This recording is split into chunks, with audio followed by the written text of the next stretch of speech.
13 मतदारसंघांमध्ये आतापर्यंत कसा प्रचार झाला, कुणाचं पारडं जड दिसतंय, या सगळ्यांबद्दल माहिती जाणून घेऊया। सुरुवातीला मी जातीये कपिल यांच्याकडे।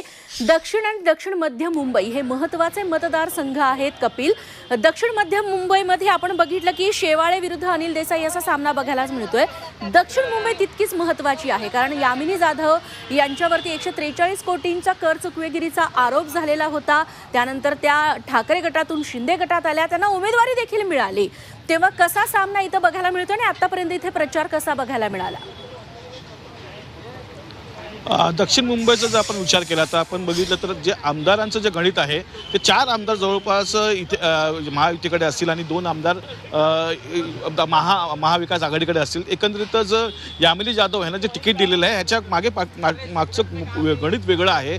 यामिनी जाधव यांच्या मागे मुस्लिम मतदार मोठ्या प्रमाणात आहेत, ठामपणे उभे राहतात आणि हा एक मोठा फायदा त्यांना होऊ शकतो। यामिनी जाधव स्वतःचा एक विभाग आहे आणि त्यासाठीच महायुतीकडनं यामिनी जाधव यांना तिकीट देण्यात आलेलं आहेत। त्याचबरोबर मिलिंद देवरा यांचं काम ही खूप मोठ्या प्रमाणात आहे, यांची संघटना बांधणी आहे, त्यामुळे ही 2 महत्त्वाची कारणं आहेत। आणि त्याचबरोबर दुसरीकडे पाहिलं तर यामिनी जाधव यांच्याविरुद्ध अरविंद सावंत अशी लढत होत आहे। अरविंद सावंत हे 2 टर्मचे खासदार आहेत आणि त्यांचं डोर टू डोर कनेक्शन आहे असं बोललं जातं। आणि सर्वात महत्त्वाचं म्हणजे यामिनी जाधव यांचं जे तिकीट आहे हे खूप उशिरा डिक्लेअर केलं होतं, त्यामुळे यामिनी जाधव यांना निश्चितच जो वेळ आहे प्रचाराला तो कमी मिळालेला आहे। आणि त्याचबरोबर सावंत यांनी जो प्रचार आहे तो सुरुवातीला सुरू केला होता, त्यामुळे त्यांना प्रचार करायला खूप वेळ मिळालेला आहे। हाही खूप महत्त्वाचा मुद्दा आहे। एकंदरीतच ह्या दोन्ही प्रभागामध्ये एकनाथ शिंदे असतील, मोठ्या मोठ्या नेत्याने हजेरी लावलेली आहे, सभा झालेल्या आहेत। आता काही वेळापूर्वीच एकनाथ शिंदे हे स्वतः प्रचार रॅलीमध्ये सहभागी झाले होते आणि त्यांनी प्रचार रॅली केली होती।